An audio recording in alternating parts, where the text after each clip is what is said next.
T'achètes toujours tes pâtes à pizza au supermarché parce que tu sais pas les faire encore maison. Viens là que je te montre.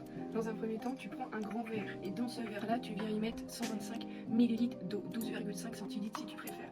Dans ce verre d'eau, tu viens me rajouter 2 sachets de levure boulangère. Pas de levure chimique, si tu prends de la levure chimique, ça va jamais lever, ça va pas marcher. Et on veut une pâte à pizza, pas une pâte à gâteau. Donc tu me prends 2 sachets de levure boulangère. Ceux-là, ils font 5 grammes. Donc au total, normalement, tu dois avoir 10 grammes. Le mieux, c'est d'en avoir 12. Là, on n'en aura que 10. T'inquiète pas, ça va quand même faire l'affaire. Hop, tu me balances les 2 sachets. Et bien sûr, l'eau, faut qu'elle soit tiède, pas chaude. Une fois que tu as remué, tu mets sur le côté. Dans ton bol, tu as 250 g de farine. Sur les 250 g de farine, tu viens y rajouter 12 g de sel. Bon, moi, je le fais à l'œil, mais pour toi, je te donne les mesures. Et là, tu vas sur le sel. 12 grammes, t'inquiète pas, ça va pas être trop salé. C'est ce qu'il faut.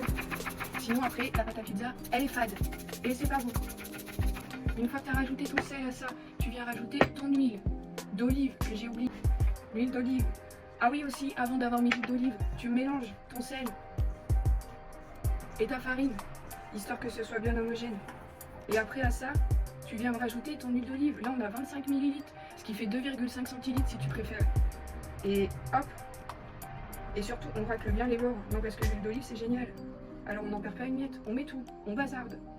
Ensuite, une fois que ta levure, elle est bien dissoute dans toute ton eau, tu me la rajoutes au mélange.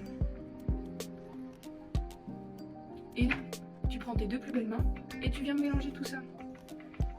Hop. Et là, tu viens me faire ta meilleure boule, ton meilleur pâton, comme ils disent. Hop là, tu mélanges, tu malaxes. Tout ça, bien sûr, je vais te montrer le résultat à la fin. N'aie pas peur, tu vas voir, ça va être magnifique. Au début, ta pâte, elle va te coller au doigt, mais tu continues de travailler et tu t'affoles pas, surtout. Tu te dis pas que tu as loupé ta pâte. Parce qu'avec cette recette-là, c'est pas possible de la louper. Donc si tu l'as loupé, c'est que tu m'as pas écouté.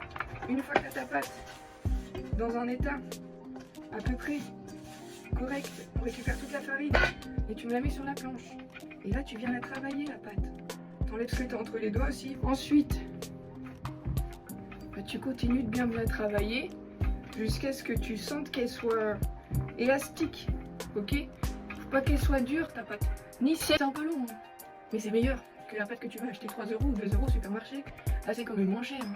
Ensuite, une fois que tu vois ta pâte, tu la sens que dans ta main, elle est bien élastique. Tu me formes une petite boule, un pâton, avec le long du pâton et tu la fais glisser sur la planche, comme ça. Et là, t'as le plus beau pâton qui soit. Là, fini. Ensuite, bon, soit tu prends un bol propre, alors tu reprends le bol dans lequel t'as fait ta préparation juste avant, et tu mets ta petite boule, encore un peu d'huile d'olive. Mais attention, pas trop, juste sur le dessus, c'est pour pas que la pâte est sèche. Et là, tu viens masser le dessus du fond et tu laisses reposer. Le mieux, c'est de le faire la veille et de faire ta pizza le lendemain. Après, si t'as pas le temps, tu peux la laisser reposer 2 heures. Le mieux, c'est quand même 4 heures. Et si tu réussis pas à faire cette pâte à pizza là, je peux rien pour toi, mais abonne-toi.